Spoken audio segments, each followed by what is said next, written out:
Hi guys, good morning. तर आज ना माझा मूड खूप ऑफ होता आणि तुम्हाला माझा फेस बघून पण समजतच इतक्या असेल. रडक्यावानी फेस झाला होता ना माझा, की ते मलाच समजत नव्हतं की काय होत होतं. आणि नेमकं काल मला वीकनेस होत होतं आणि आज ते बहुतेक कंटिन्यू झालं असेल आणि थोडंफार फॅमिली इश्यूज पण होते. ते काही नवीन नाहीये, पण मी खूपदा असा प्रयत्न करते की मी जे काही असं हँडल करून येत असेल घरातून, तर मी ते बाहेर दिसून नाही येईल किंवा माझ्या फेसवर ते रिफ्लेक्ट होईल असं मी काही सिच्युएशन क्रिएट करणार. पण ते असं असतं ना, की आपण खूप प्रयत्न करतो इमोशन्स लपवायचा, पण ते कधी-कधी नाही होत. बरं असो.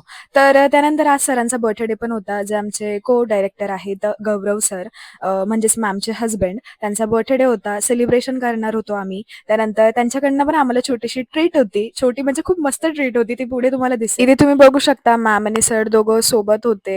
मॅमने त्यांना विश केले. त्यानंतर आम्ही पण सेलिब्रेशन केलेलं. त्यांनी केक कट केलेला आणि खूप सुंदर यार त्यांचं बॉन्डिंग खूप सुंदर आहे. लाइक फ्रेंड्स सारखं आणि सर खरंच खूप सपोर्ट करतात मॅमला आणि खरंच मला तर असं वाटत होतं फेस्टिव्हलच आहे. खूप चांगलं वाटत होतं. माझा जो मूड ऑफ होता ना, तो डायरेक्ट फ्रेश होऊन गेलेला आणि मज्जा येत होती. त्यानंतर इथे तुम्ही बघू शकता, जसं मी बोलली, की मॅमकडनं ट्रीट होती मॅम सरकडनं. इतकं सुंदर जेवण. म्हणजे आज घरून तर मी नाश्ता करूनच नव्हते आलेले आणि हे असं म्हटल्यावर तर बापरे! दिल गार्डन गार्डन हो गया. आणि असं नाहीये आज अकॅडमीला फक्त हे झालेलं. ॲक्चुअली आमचा आधी क्लास झालेला. त्यानंतर मग आम्ही सेलिब्रेशन सुरू केलेलं.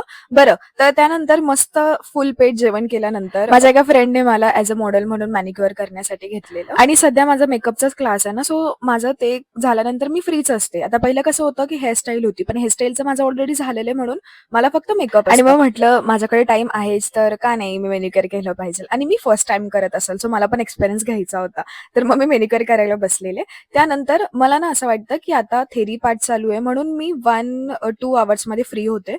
जर आमचे एकदा डेमो सुरू होतील, जेव्हा आम्हाला मॉडेल बनवावं लागतील, तेव्हा भरपूर टाईम द्यावा लागणार आहे मला. आणि हे केल्यानंतर तर माझा अजून मूड चांगला झालेला यार. मला खूप चांगलं वाटत होतं आणि ते एकदम बरोबर बोलतात, "खाली दिमाग शैतान का दिमाग होता है." आता सकाळी जे मी विचार करत होतो ना एकदम निगेटिव्ह, ते एकदम माझे पॉझिटिव्हमध्ये कन्व्हर्ट झालेले आणि मी सुद्धा थोडंफार चेंज केली माझी थॉट प्रोसिजर. सो या, this is true. Thank for watching. भेटूयात उद्याच्या व्लॉगला. Bye bye.